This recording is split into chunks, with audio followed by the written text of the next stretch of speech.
എല്ലാവർക്കും യേശു മിശിഹായ്ക്ക് സ്തുതിയായിരിക്കട്ടെ. പ്രിയ ബഹുമാനപ്പെട്ട വിശ്വാസികളെ, സഹോദരി സഹോദരന്മാരെ, എപ്പോഴും ദൈവത്തിൽ വിശ്വസിക്കുവാൻ ആഹ്വാനം ചെയ്യുന്നതാണ് സുവിശേഷത്തിൽ നിറഞ്ഞിരിക്കുന്ന ആശയം. ഇന്നത്തെ ലോകത്ത് അവിടെയാണ് പലർക്കും തെറ്റുപറ്റുന്നത്.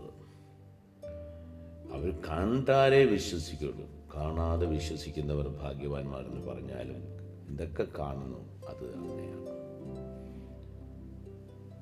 ദൈവത്തെ ആർക്കും ഒരിക്കലും കൊണ്ട് കാണിച്ചു കൊടുക്കാൻ പറ്റില്ല, അനുഭവപ്പെടുത്താൻ പറ്റും, അനുഭവപ്പെടും.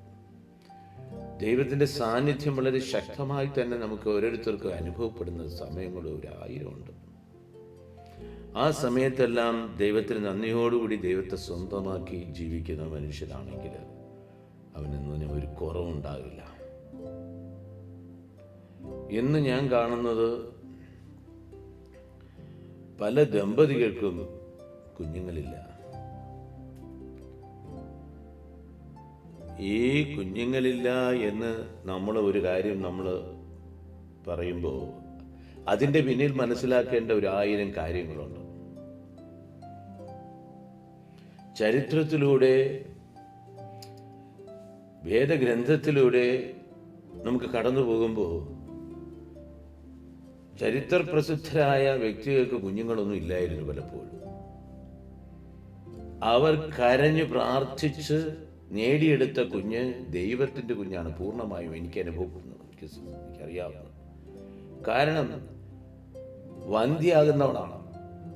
സാറാ വന്ധ്യയായിരുന്നു, ഹന്ന വന്ധ്യയായിരുന്നു, റെബേക്കയും അതുപോലെ തന്നെയാണ്. അപ്പം എലിസബത്ത് അതുപോലെ തന്നെയാണ്. അപ്പം ഞാൻ പറയുന്ന ഒരു ആശയം ഇത് തന്നെയാണ്. ഇന്ന് ഞാൻ നിങ്ങളോട് പങ്കുവയ്ക്കാൻ പോകുന്ന ഒരു പ്രത്യേക ആശയം ഇന്നത്തെ വായനയിലൂടെ നമ്മൾ വായിച്ച, ഇന്ന് ഞായറാഴ്ച വായനയിലൂടെ വായിച്ചൊരു ഭാഗം 2 രാജാക്കന്മാരുടെ പുസ്തകം 4 അധ്യായം 8 മുതലുള്ള വാക്യങ്ങളാണ്. ശൂനോംകാരിയുടെ മകൻ എന്ന തലക്കെട്ടിലാണ്. എലീശ ശൂനോംകാരിയുടെ വീട്ടിൻ്റെ മുന്നിൽ കൂടി പല പ്രാവശ്യം പോകാറാണ്. ഈ ശൂനോംകാരി ഈ ദൈവപുരുഷനെ കൂടെ വിളിച്ച് സൽക്കരിക്കുന്ന പതിവുണ്ടായിരുന്നു. അവളുടെ ആത്മാവിൽ എന്തോ സ്പർശിച്ചു. ദൈവിക അനുഭവം ആ മനുഷ്യനെ വിളിക്കുമ്പോഴും, ആ മനുഷ്യനോട് സംസാരിക്കുമ്പോഴും, ആ മനുഷ്യന് സൽക്കാരം ചെയ്യുമ്പോഴും പലപ്പോഴും അവൾക്ക് എന്തൊക്കെ അനുഭവം ഉണ്ടായിട്ടുണ്ട്.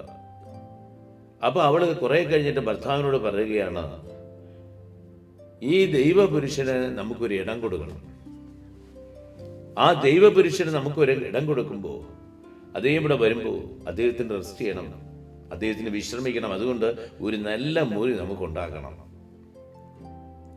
അങ്ങനെ ആ ശൂനോംകാരി ഈ ദൈവപുരുഷനായ എലീശയ്ക്ക് ഒരു നല്ലൊരു മുറി ഉണ്ടാക്കുന്നു. അങ്ങനെ ഒരു ദിവസം ശൂനോംകാരിയുടെ വസതിയിൽ എലീശ വിശ്രമിക്കുമ്പോൾ എലീശ ചിന്തിക്കുകയാണ്, ഈ മകള്, ഈ ശൂനോംകാരി എന്തിനാണ് എന്നെ ഇത്രയും വേറെ സഹിച്ചും എനിക്ക് വേണ്ടി ഇത്രയും ത്യാഗം സഹിച്ചും ഒരു മുറി കെട്ടുകയും എന്നെ ഇത്രയും അധികം സൽക്കരിക്കുന്നത് എന്തിനാണ്? ഗേഹസി, ദാസനായ ഗേഹസിയോട് ചോദിക്കുകയാണ്, പറയുകയാണ്, എന്ത് കാരണം? അവൾക്ക് എന്തെങ്കിലും കാര്യം നേടാനുണ്ടോ? എനിക്ക് രാജാവും പ്രതിനിധികളുമായിട്ട് എനിക്ക് നല്ല ബന്ധമുണ്ട്, ഞാൻ പറഞ്ഞവരനുസരിക്കും. എന്തെങ്കിലും കാര്യം സാധിക്കണോ? ഇതൊക്കെ നമുക്ക് സാധാരണ കിട്ടുന്ന ഒരു വലിയ മനുഷ്യന് കിട്ടുന്ന ആശയങ്ങളാണ്. കാര്യം സാധിക്കണോ? നിങ്ങൾ എനിക്ക് വേണ്ടി ഇത്രയും ത്യാഗം സഹിക്കുന്നല്ലോ, നിങ്ങൾക്ക് എന്തെങ്കിലും വേണോ? രാജാവിൻ്റെ എന്തെങ്കിലും കാര്യങ്ങൾ പറഞ്ഞ് സാധിച്ചു തരണോ? സൈന്യാഭിദ്ധിവനോട് എന്തെങ്കിലും പറഞ്ഞ് കാര്യങ്ങൾ സാധിച്ചു തരണോ? ഞാൻ സാധിച്ചു തരാം, ഞാൻ പോയി പറയാം, നിശ്ചയമായിട്ട് അവർ ചെയ്തു തരും. കാരണം എലീശ ഒരു വലിയ പ്രവാചകനാണ്. ഏത് രാജാവും അനുസരിക്കുവാൻ അദ്ദേഹത്തിൻ്റെ വാക്കുകൾ അങ്ങേറ്റം വില കൊടുക്കുന്ന ഒരു അവസ്ഥ ഉണ്ടായിരുന്നു. അതുകൊണ്ട് അദ്ദേഹത്തിന് പറയാം. അദ്ദേഹം അതുകൊണ്ട് വളരെ വ്യക്തമായി തന്നെയാണ് ഈ ശൂനോംകാരിയോട് ചോദിച്ചു, എന്തെങ്കിലും സാധിച്ചു തരണോ?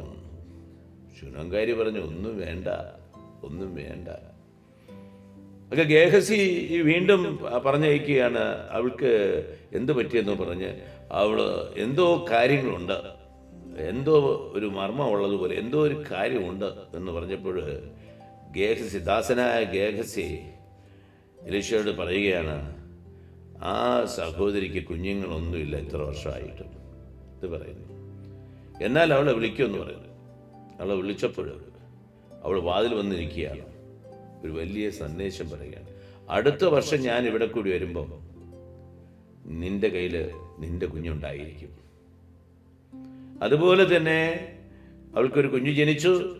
സന്തോഷമായി, ആനന്ദമായി, എല്ലാം സന്തോഷമായി. പ്രിയപ്പെട്ടവരെ, ഈ ഒരു അധ്യായം അടഞ്ഞുകിടന്ന അധ്യായമാണ്. ശൂനംകാരിയെ സംബന്ധിച്ചിടത്തോളം ഒരു അടഞ്ഞുകിടന്ന അധ്യായമാണ്. അവള് കൂടുതൽ ആഴത്തിൽ ദൈവമഹത്വത്തെ തിരിച്ചറിയാൻ, കൂടുതൽ ആഴത്തിൽ ദൈവത്തെ അറിയുന്നതിന് വീണ്ടും അവിടെ ഒരു സംഭവം നടക്കുകയാണ്. നമ്മുടെ ജീവിതത്തിൽ ഇതെല്ലാം വളരെ കർശനമായിട്ട് നമ്മൾ കരുതിക്കൊള്ളണം. ആ കുഞ്ഞ് കളിപ്രായമായപ്പോൾ, കളിച്ചു നടന്നപ്പോൾ, വയലിൽ അപ്പനോടൊന്ന് അവിടെ കളിച്ചുകൊണ്ടിരിക്കുമ്പോൾ പെട്ടെന്ന് നല്ലൊരു തലവേദന ഉണ്ടാകും. സഹിക്കവയ്യാത്ത തലവേദന ഉണ്ടാകും. ആളുകളടുത്ത് പറഞ്ഞു വെച്ചു, ഉടനെ തന്നെ എൻ്റെ മകനെ അവിടെ കൊണ്ടെത്തിക്കൂ, അമ്മയുടെ അടുത്ത് കൊണ്ടെത്തിക്കൂ, നിങ്ങളുണ്ടെങ്കിൽ കൊടുക്കട്ടെ, ചൂടുവെള്ളമോ അല്ലോ ആഹാരമോ അല്ലെങ്കിൽ എന്തെങ്കിലും ആണെങ്കിൽ കൊടുക്കട്ടെ. അങ്ങനെ അമ്മയുടെ മാറത്ത് ചാരിഞ്ഞു കിടന്ന് സഹിക്കവയ്യാത്ത തലവേദന അനുഭവപ്പെട്ട ആ കുഞ്ഞ് മരിക്കുന്നു. ഈ അവസരത്തിൽ ഏതൊരമ്മയും ചിന്തിച്ചു പോകുന്നു, എനിക്ക് എന്തിനാണ് ഈ കൊച്ചിന് തന്നത്? എൻ്റെ ജീവിതത്തിന് എൻ്റെ അപമാനമെല്ലാം മാറ്റിയ ദൈവം വീണ്ടും എൻ്റെ ഈ ദുഃഖത്തിലേക്ക്, വലിയൊരു ദുഃഖത്തിലേക്ക് വലിച്ചിട്ടത് എന്തിന് എന്തിന് എന്തിന് എന്തിന് എന്ന് പറഞ്ഞു. കൊച്ചുങ്ങളില്ലാത്ത അനേകം ദമ്പതികൾക്ക് ഈ അനുഗ്രഹഭവൻ ധ്യാന കേന്ദ്രത്തിൽ നിന്ന് തന്നെ ഒത്തിരി കുഞ്ഞുങ്ങളെ ദൈവം ദാനമായി കൊടുത്തിട്ടുണ്ട്. ഒത്തിരി പേർക്ക് ദൈവ അനുഭവപ്പെട്ടിട്ടുണ്ട്. അനേകം ആളുകൾ കല്യാണം കഴിച്ച് 18-20 വർഷമായിട്ട് പോലും കുഞ്ഞുങ്ങളെ കിട്ടാത്തവര്, ഒത്തിരിയേറെ ട്രീറ്റ്മെന്റ് ഒക്കെ കഴിഞ്ഞവര്, അവർക്ക് കുഞ്ഞുങ്ങളെ ദൈവം ട്രീറ്റ്മെന്റ് ഒന്നും ഇല്ലാതെ തന്നെ അവര് തളർന്നു. ട്രീറ്റ്മെന്റിൽ പോയി തളർന്ന് ലക്ഷങ്ങൾ കളഞ്ഞതിന് ശേഷം ഇവിടെ വന്ന് കുറച്ചു ദിവസം താമസിച്ച് അവർക്ക് കുഞ്ഞുങ്ങളെ കിട്ടി. ഒരുപാട് അനുഭവങ്ങളുണ്ട്. അപ്പം ഈ അനുഭവം നിങ്ങൾക്കായിരുന്നാൽ എന്തായിരിക്കും സ്ഥിതി? ആ കർത്താവ് തന്ന കുഞ്ഞ് മരിച്ചുപോയി. ഉടനെ നമ്മുടെ മനസ്സിൽ ഒരുപാട് ചോദ്യം, എന്തിനാണ് എൻ്റെ ദൈവം കുഞ്ഞിനെ എൻ്റെ മടിക്കിടന്ന് കൊല്ലാനാണോ എനിക്ക് തോന്നുന്നത്? ഈ ദുഃഖം കൂടി കാണാനാണോ എനിക്ക് കുഞ്ഞിനെ തന്നത്? ദൈവമല്ലേ ഈ കുഞ്ഞിനെ തന്നത്? ഇന്നിപ്പോ ദൈവമല്ലേ കുഞ്ഞിനെ എടുത്തത്?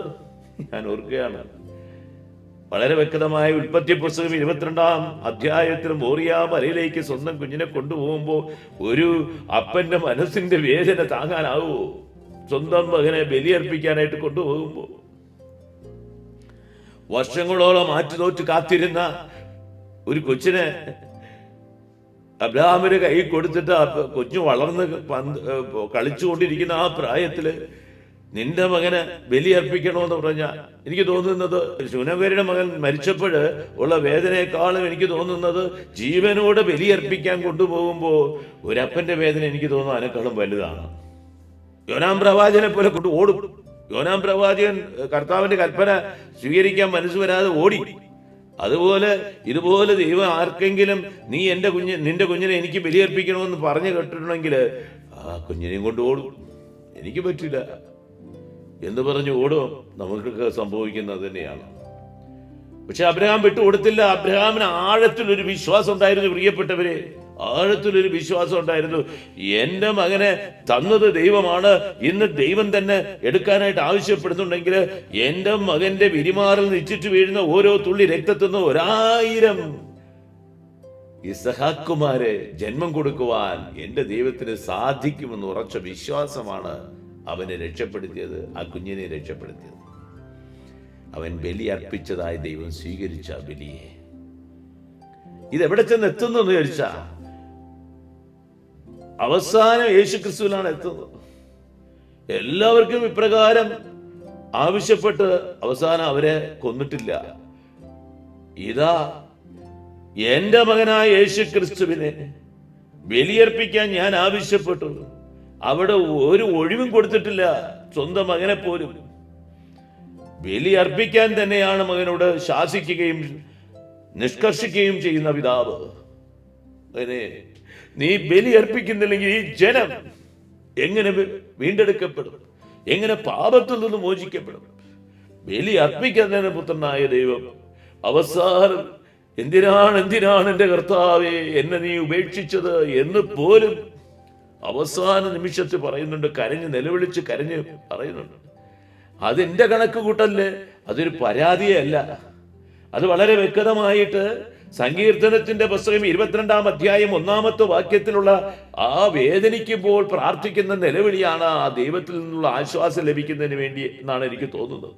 പക്ഷെ എങ്കിലും ആഴമേറിയ വേദന വരുമ്പോ ഏതൊരു പിതാവിന്റെ അടുക്കും മകൻ ചോദിക്കും, എന്റെ അപ്പ എന്തിനാണ് നല്ല സമയത്ത് എന്നെ തള്ളിക്കളഞ്ഞത് എന്ന് ചോദിക്കും. ഇവിടെ ശൂനോംകാരിയുടെ മകൻ മരിച്ചുപോയി. മരിച്ചുപോയപ്പോൾ അവൾ അവിടെ നിന്നില്ല. ഭർത്താവിനോട് ഞാനിതാ ദൈവപുരുഷനെ കാണാൻ പോവുകയാണ്. അവൻ ഭർത്താവ് പറയണ, എടി ഇന്ന് അമാവാസിയോ അല്ലെങ്കിൽ സാബത്തോ ഒന്നും അല്ല, നീ വെളിയിലോട്ട് ഓടി നിൽക്കാൻ എന്ന് പറയുന്നു. എങ്കിലും അന്നും വകവയ്ക്കാതെ ആ ദൈവപുരുഷനെ കാണുകയാണ്, കാലിൽ വീഴുകയാണ്. എനിക്കറിയില്ല എന്ത് പറ്റിയെന്ന്. ദൈവപുരുഷനായ എലീശ പറയാണ്, ഇതെന്തുകൊണ്ടാണ് എന്റെ ദൈവം എന്നിൽ നിന്ന് മറച്ചു വെച്ചത്? എന്തുകൊണ്ടാണ് എന്റെ ദൈവം എന്നിൽ നിന്നും മറച്ചു വെച്ചത്? സ്വയം ചോദിക്കുന്നു എലീശ, സ്വയം ചോദിക്കുന്നു, എന്തുകൊണ്ടാണ് എന്റെ ദൈവം ഇത് എന്നിൽ നിന്ന് മറച്ചു വെച്ചത്? നമ്മളൊക്കെ ദൈവപുരുഷന്മാരാണ്, അല്ലെങ്കിൽ നമ്മളൊക്കെ ദൈവദാസന്മാരാണ്, അല്ലെങ്കിൽ നമ്മളൊക്കെ വചനപ്രഘോഷകരാണ്, നമ്മളൊക്കെ ദൈവത്തിന്റെ ദാനം കിട്ടിയവരാണ്. പലപ്പോഴും നമ്മളും ചോദിക്കും, എല്ലാം നമുക്ക് ഒരു വ്യക്തിയിൽ നിന്ന് അടർത്തിയെടുക്കാൻ പറ്റാതെ വരും. വളരെ പ്രധാനപ്പെട്ട കാര്യമായിരിക്കും, നമുക്ക് അറിവ് കിട്ടാതെ വരുമ്പോഴും നമ്മൾ ഇതേ ചോദ്യം ചോദിക്കും, എന്തുകൊണ്ട് ദൈവം? ഞങ്ങൾക്ക് ദൈവം വെളിപ്പെടുത്തുന്നത് ഞങ്ങളുടെ നന്മയ്ക്ക് വേണ്ടിയിട്ടല്ല. ഞങ്ങൾക്ക് ദൈവം ഓരോ മനുഷ്യനെയും വെളിപ്പെടുത്തുന്നത് ആ മനുഷ്യരുടെ നന്മയ്ക്ക് വേണ്ടിയാണ്. കൗൺസിലിങ്ങിന് ഒത്തിരി കാര്യങ്ങൾ വെളിപ്പെടുത്തുമ്പോൾ ഞാൻ ആനന്ദിച്ച് നിന്ന് പോയിട്ടുണ്ട്. കർത്താവേ, ഈ വെളിപ്പെടുത്തലിലൂടെ ഈ കുടുംബ രക്ഷ പ്രാപിക്കുന്നതോർത്ത് ഞാൻ നിനക്ക് നന്ദി പറയുന്നു. ഒത്തിരി പ്രാവശ്യം ഞാൻ അനുഭവപ്പെട്ട സത്യമാണ് ഈ പറയുന്നത്.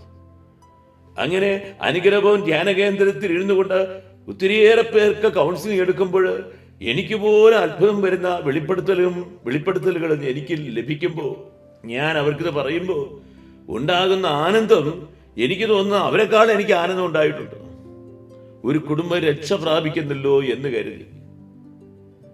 പ്രിയപ്പെട്ടവരെ, അങ്ങനെ ശൂനോംകാരി കാലിൽ പിടിച്ച് ദാസനോട് കേണപേക്ഷിക്കുന്നു, കരയുകയാണ്. ഞാൻ ചോദിച്ചോ ഒരു കുഞ്ഞിനെ? ഇല്ലല്ലോ, താങ്കളല്ലേ ഇങ്ങോട്ട് പറഞ്ഞത് ഒരു കുഞ്ഞിനെ അടുത്ത വർഷം ഉണ്ടായിരിക്കുമെന്ന്. എല്ലാം സംഭവിച്ചു, ശരി നേരെ. ഇനി ഇങ്ങനെയും സംഭവിക്കാനാണോ എനിക്കൊരു കുഞ്ഞിനെ അങ്ങ് തന്നത് എന്ന് വളരെ വ്യക്തമായിട്ട് ദൈവത്തോട് കരഞ്ഞ് പ്രാർത്ഥിക്കുന്ന പോലെ എലീശ എടുത്ത് കാലിൽ വീണ് പ്രാർത്ഥിക്കുന്നത്, സമർപ്പിക്കുന്നത്. ആത്മധൈര്യം സംഭരിച്ചുകൊണ്ട് ഗേഹസിയോട് പറയുകയാണ്, നീ പോ, ഇവളോട് ഒരിടത്ത് തിരിഞ്ഞു നോക്കരുത്. ഒരു വടി കൊടുത്തു ആ കൊച്ചിന്റെ തലയിലേക്ക് വയ്ക്കാൻ. സമാധാനപ്പെടും, ദിവസങ്ങൾ കഴിഞ്ഞാലും കൊച്ചു ജീവിക്കുന്നുള്ള ഉറപ്പ് എലീശയ്ക്കുണ്ടായി. പ്രിയപ്പെട്ടവരെ, ഒരു വലിയ അനുഭവമായിരുന്നു ആ എലീശയ്ക്കുണ്ടായിരുന്നു. ഇത് ശരിക്കും പറഞ്ഞാൽ ആ ശൂനോംകാരിയും കുടുംബത്തെയും ഒരിക്കൽ കൂടെ വിശ്വാസത്തിലേക്ക് ആഴപ്പെടുത്തുന്നതിനും ഒരിക്കലും മായാത്ത ചരിത്ര ലിപികളിലൂടെ ഇവളെയും കൂട്ടിച്ചേർക്കുന്നതിനും ദൈവം നിശ്ചയിച്ചിട്ടുണ്ടായിരുന്നു. ആ നിശ്ചയിപ്പാണ് ഇങ്ങനെ ഒരു സംഭവം കൂടെ നടന്നത്. കർത്താവ് കൊടുത്ത കുഞ്ഞിനെ തന്നെ കർത്താവ് എടുത്തു, അല്ലെങ്കിൽ മരണം കൊടുത്തു എന്ന്. അവസാനം എല്ലാ ദൈവപുരുഷന്മാർക്കും മനസ്സിലാക്കേണ്ടതും ആയ കാര്യം, തുടർന്ന് ആ ദൈവപുരുഷൻ ഗേഹസിയെ പറഞ്ഞയച്ചിട്ടൊന്നും കൊച്ച് ജീവൻ വന്നിട്ടില്ല. കൊച്ചിന് ഉണർവ് വന്നിട്ടില്ല, ഒന്നും സംഭവിച്ചിട്ടില്ല. പിന്നെ ഒന്നും സംഭവിച്ചിട്ടില്ല. പ്രിയപ്പെട്ടവരെ, അവസാനം എലീശ തന്നെ ചെന്നെത്തുകയാണ്. ഒരു ദൈവപുരുഷന് മാത്രമേ ഈ പറയാൻ പോകുന്ന കാര്യം ശരിക്കും മനസ്സിലാകുള്ളൂ. ആ കൊച്ചിന്റെ വായോട് തന്റെ വായും, ആ കൊച്ചിന്റെ കണ്ണോട് തന്റെ കണ്ണും, ആ കൊച്ചിന്റെ മൂക്കോട് തന്റെ മൂക്കും ചേർത്ത് വെച്ച് തന്റെ ശരീരത്തിലെ ചൂട് മുഴുവനും അങ്ങോട്ട് പകർന്നു കൊടുക്കുവാൻ എലീശ വളരെയേറെ തത്ര പ്രയാസപ്പെടുന്നുണ്ട്. അങ്ങനെ ഓരോ പ്രാവശ്യം ഇത് ചെയ്യുമ്പോൾ എലീശ അർത്ഥപ്രാണനായി മാറുന്നത് പോലെ മാറും. എഴുന്നേൽക്കും, അല്പവും നടക്കും, വീണ്ടും അതുപോലെ തന്നെ കൊച്ചിന്റെ ശരീരത്തിലേക്ക് പോയി വീഴും. അങ്ങനെ ആ വിശ്വാസത്തിന്റെ തീഷ്ണതയോടെ 7 പ്രാവശ്യം ഇതുപോലെ ചെയ്തപ്പോ 7ാമത്തെ പ്രാവശ്യം ആ കൊച്ച് 7 പ്രാവശ്യം തുമ്മി എന്നുള്ളതാണ്. അതോടുകൂടി കൊച്ച് എണീറ്റു. ഇതൊരു വലിയ ചരിത്രമാണ് പ്രിയപ്പെട്ടവരെ, ചരിത്രമാണ്. എല്ലാ ദൈവപുരുഷന്മാർക്കും ദൈവദാസന്മാർക്കും അവര് പിന്നോട്ട് പോകരുത്. അന്ന് വലിയ മെഡിസിൻ പരിപാടി ഒന്നും ഇല്ലായിരുന്നു. എങ്കിലും ദൈവം കൈ താങ്ങിക്കൊടുത്തു എന്നുള്ളതാണ്. ദൈവം ഈ അത്ഭുതം ചെയ്തു കൊടുത്തു. ഈ അത്ഭുതം ചെയ്തു കൊടുത്തപ്പോൾ ശുനോംകാരിക്ക് ആഴപ്പെട്ട വിശ്വാസമായി. ആ വിശ്വാസമാണ് കൊച്ചിനേക്കാളും വിലപ്പെട്ടതെന്ന് അവൾക്കും തോന്നി. ഇതുപോലെ ചിലപ്പോൾ നിങ്ങൾക്ക് കുഞ്ഞുങ്ങളില്ലായിരിക്കും, എന്നാൽ നിങ്ങൾക്ക് കിട്ടിയ കുഞ്ഞ് ചിലപ്പോൾ മരിച്ചുപോയാൽ പിന്നെ തകർന്നു പോകും. ആ അവസ്ഥയുണ്ട് ഇന്ന് പലർക്കും. ഒരു ആക്സിഡന്റിൽ പെട്ട കേസിൽ ഇങ്ങനെ മരിച്ചു, അമ്മ ജീവിക്കുന്നു, കൊച്ചു മരിച്ചുപോയി. പക്ഷെ ഇതിന്റെ രഹസ്യം ഞങ്ങൾക്ക് മനസ്സിലായില്ല.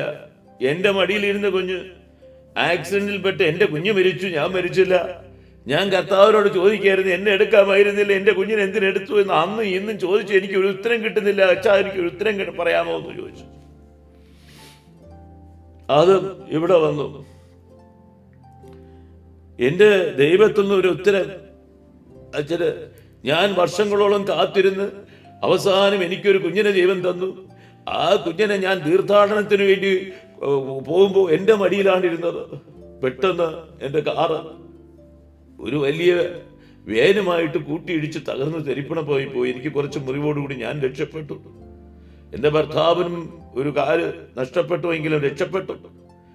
അങ്ങനെ പ്രിയപ്പെട്ടവരെ, എൻ്റെ കയ്യിലിരുന്ന് കുഞ്ഞ് തെറിച്ച് വീണ് മരിച്ചുപോയി. രക്ഷയില്ല. എന്തിനാണ് എൻ്റെ കുഞ്ഞിന് ഇങ്ങനെ സംഭവിച്ചത്? എന്തിനാണ് ഇങ്ങനെ ഒരു ആക്സിഡന്റ് സംഭവിച്ചത്? ഇവര് വളരെ വേഗത്തിൽ പോയിരുന്നു, അത് വേറെ കാര്യം. പക്ഷെ എങ്കിലും എന്തിനാണ് എൻ്റെ കൊച്ചിനെ, ഞാൻ എന്നെ എടുക്കാമായിരുന്നില്ല, എന്തിനാണ് കൊച്ചിനെ എടുത്തത്? പ്രിയപ്പെട്ടവരെ, ഈ 2 വർഷം കഴിഞ്ഞ് വീണ്ടും അവർ പ്രാർത്ഥനയ്ക്ക് വന്നു. അപ്പൊ അന്ന് വന്നപ്പോൾ ഞാൻ പറഞ്ഞു, മോളെ 2 വർഷത്തിന്റെ കാലാവധി കാണിക്കുന്നുണ്ട്. എന്തിനാണെന്ന് എനിക്കറിയില്ല. 2 വർഷത്തിന്റെ കാലാവധി, നിനക്ക് വലിയ ഹോപ്പുണ്ട്, വലിയ പ്രതീക്ഷ ഉണ്ടാകുന്ന ഒരു സംഭവം നടക്കാൻ പോകുന്നുണ്ട്. 2 വർഷം കണക്കാക്കുന്നുണ്ട്. 2 വർഷം കഴിഞ്ഞപ്പോൾ അവൾ ഇവിടെ വന്നിട്ട് എൻ്റെ അടുത്ത് സന്തോഷത്തോടെ, അച്ഛാ, ഞാൻ അച്ഛനെ കണ്ടിട്ട് ആശുപത്രി പോകാന്ന് വിചാരിക്കുകയാണ്. എന്ത് അച്ഛാ, എൻ്റെ ഉദരത്തിൽ ഒരു കുഞ്ഞുണ്ടെന്നാണ് തോന്നുന്നത്. അച്ഛനൊന്ന് പ്രാർത്ഥിച്ചു നോക്കിയേ. ഞാൻ പറഞ്ഞു, മോളെ, എൻ്റെ ഉദരത്തിൽ കുഞ്ഞുണ്ട്. കർത്താവിന് ഇവിടെ ഇരുന്നതിന് നന്ദി പറ. ഇവിടെ ഇരുന്നതിന് നന്ദി പറ. ദൈവം നിന്നെ അനുഗ്രഹിക്കും. ഇവിടെ ഇരുന്നതിന് നീ നന്ദി പറ. ഈ ആലയത്തിനകത്തിരുന്ന് നന്ദി പറ എന്ന് ഞാൻ പറഞ്ഞു. ഇന്ന് ആ കൊച്ച് 5ാം ക്ലാസ്സിൽ പഠിക്കുക. ഞാൻ പറഞ്ഞു, ഇനിയൊക്കെ എങ്കിലും നിങ്ങളുടെ ഭാഗത്തുനിന്ന് ഒരു കുറ്റമുണ്ട് കൊച്ചു മരിക്കാൻ. അതുകൊണ്ട് ഇപ്പൊ സൂക്ഷ്മതയോടുകൂടി പോവുക. ആദ്യം ജനിച്ചത് പെൺകൊച്ചായിരുന്നു, 2ാമത് ജനിച്ചത് ആൺകൊച്ചായിരുന്നു. ഈ ആൺകൊച്ച്, ഞാൻ പറഞ്ഞു, നിങ്ങളുടെ കുടുംബത്തെ താങ്ങിയെടുക്കുവാൻ തക്കതായ രീതിയിൽ ഈ ആൺകൊച്ചിനെ നിങ്ങൾക്ക് തന്നു കഴിഞ്ഞു. ഇനിയെങ്കിലും നിങ്ങൾ സൂക്ഷ്മതയോടുകൂടി മുന്നോട്ട് പോവുക, പ്രാർത്ഥന അരുവിയോടുകൂടി മുന്നോട്ട് പോവുക. ഞാൻ പറയും, അടഞ്ഞു കിടക്കുന്ന അധ്യായം തുറന്നപ്പോൾ പിന്നെ 1 അല്ല 2 അല്ല, ഇങ്ങനെ പലർക്കും സംഭവിക്കാൻ തുടങ്ങി ആ അധ്യായങ്ങൾ. പ്രിയപ്പെട്ടവരെ, ജീവൻ തരുന്നത് ദൈവത്തിൻ്റെ ദാനമാണ്. ദൈവം തന്നെയാണ് നമുക്കിതെല്ലാം തരുന്നത്. പിന്നെ വളരെ വ്യക്തമായിട്ട് എൻ്റെ ദൈവത്തിനെ നിങ്ങൾ അനുധാപം ചെയ്യണോ? അവിടെ നമുക്ക് നമ്മുടെ ഇഷ്ടങ്ങളും എല്ലാം മാറ്റിവെക്കേണ്ടി വരും. അതാണ് മത്തായിയുടെ സുവിശേഷം 10-ാം അധ്യായം 37-ാമത്തെ വാക്യത്തിൽ പറയുന്നത്. എന്നെക്കാളും അധികമായി നീ നിന്റെ മാതാപിതാവിനെയൊക്കെ നീ സ്നേഹിച്ചാൽ എനിക്ക് നീ യോഗ്യനല്ല, എനിക്ക് നീ യോജിച്ചവനുമല്ല. ഈ വാക്യങ്ങളൊക്കെ ഇടിത്തി പോലെയല്ലേ നമ്മുടെ ആത്മാവിൽ വീഴുന്നത്. നമുക്കെല്ലാം വേണം, എന്നിട്ട് കർത്താവിനെയും വേണം. എൻ്റെ ദൈവത്തിന് വേണ്ടി ഒന്നും ഉപേക്ഷിക്കാൻ തയ്യാറല്ല.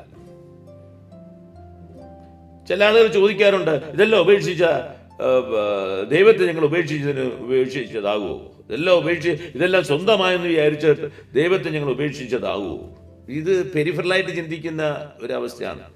ഈ ഭൂമിയിലെ എല്ലാ സുഖസൗകര്യങ്ങളും സ്വന്തമാക്കിയാൽ ഞങ്ങൾ ദൈവത്തെ ഉപേക്ഷിച്ചതായിട്ടാകുമോ എന്നൊക്കെ ചോദ്യങ്ങൾ ഒരുപാട് വരുന്നുണ്ട്.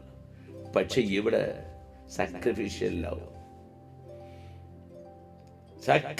ലവ് ദൈവത്തിന് വേണ്ടി എന്തും വലിച്ചെറിയാൻ സന്നദ്ധനായിരിക്കുന്നവൻ തന്നെയാണ് ദൈവത്തിന് യോജിച്ചവൻ. നീ നിന്നെ തന്നെ ഉപേക്ഷിക്കാതെ എൻ്റെ പിന്നാലെ വരാൻ പറ്റില്ലല്ലോ.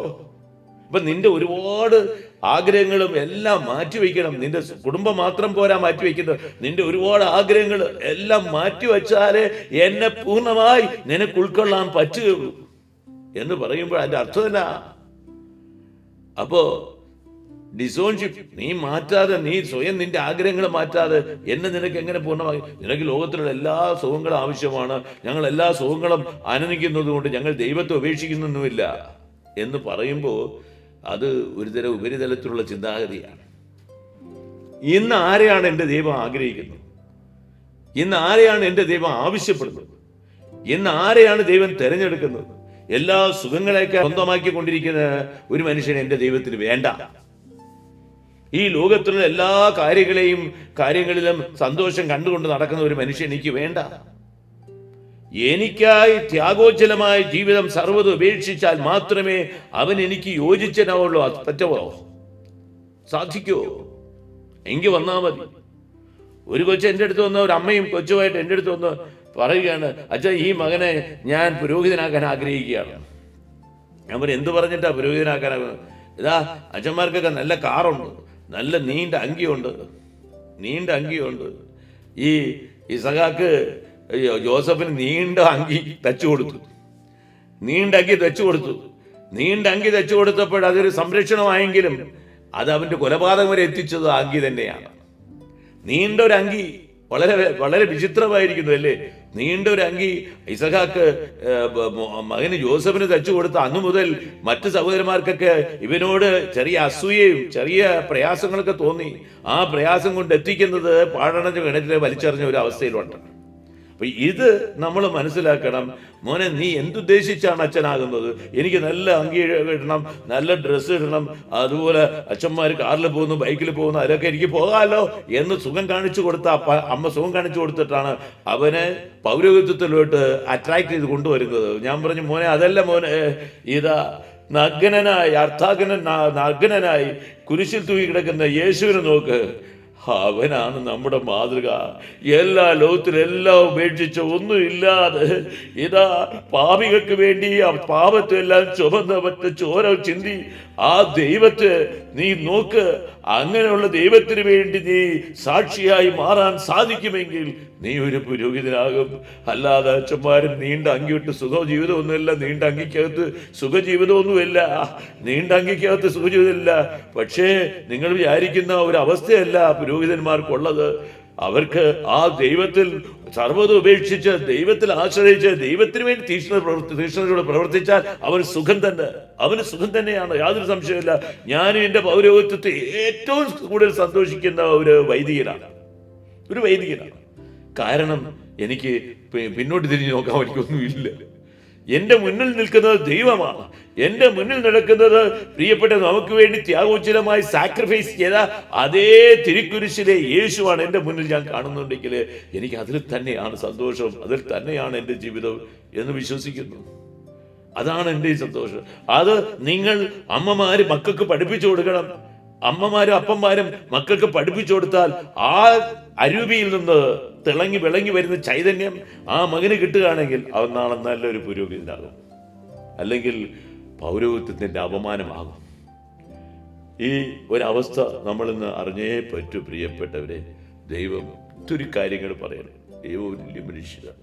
ദൈവത്തിൻ്റെ പദ്ധതിയൊക്കെ ആർക്ക് വർണ്ണിക്കാൻ പറ്റും? ഓരോ മനുഷ്യനും ദൈവത്തിൻ്റെ പദ്ധതിയെ അകമിഴഞ്ഞ് സ്വാഗതം ചെയ്യണമെങ്കിൽ ഈ ലോകത്തിൻ്റെ സുഖങ്ങളും വശ്യവഞ്ചനകളെല്ലാം കൂട്ടിപ്പിടിച്ചാൽ അവന് ദൈവത്തെ തിരിച്ചറിയാൻ പറ്റുമോ? ആ അർത്ഥത്തിൽ അവന്റെ വ്യക്തിത്വത്തിന്റെ ആഴവും മാധുര്യം അനുഭവിച്ചറിയണമെങ്കിൽ ഉപേക്ഷിക്കാതെ എങ്ങനെ പറ്റും? ദൈവത്തെ അറിയണമെങ്കിൽ ഉപേക്ഷിക്കാതെ എങ്ങനെ പറ്റും? ഇത് വളരെ വലിയൊരു കാര്യമാണ്. കർത്താവിന്റെ തിരുവചനത്തിന്റെ ആഴം കണ്ടെത്തേണ്ടത് ഒരുപാട് മേഖലകളിലൂടെ നമുക്ക് കാണുവാൻ സാധിക്കും.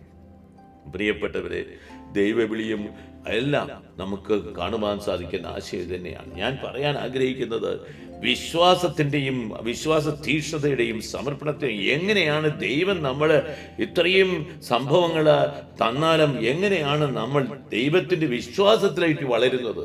കുറ്റം പറയരുത്, പരാതി പറയണ്ട. അവൻ എന്നെ നിശ്ചയിച്ചിട്ടുള്ളത് ഏതാണ്?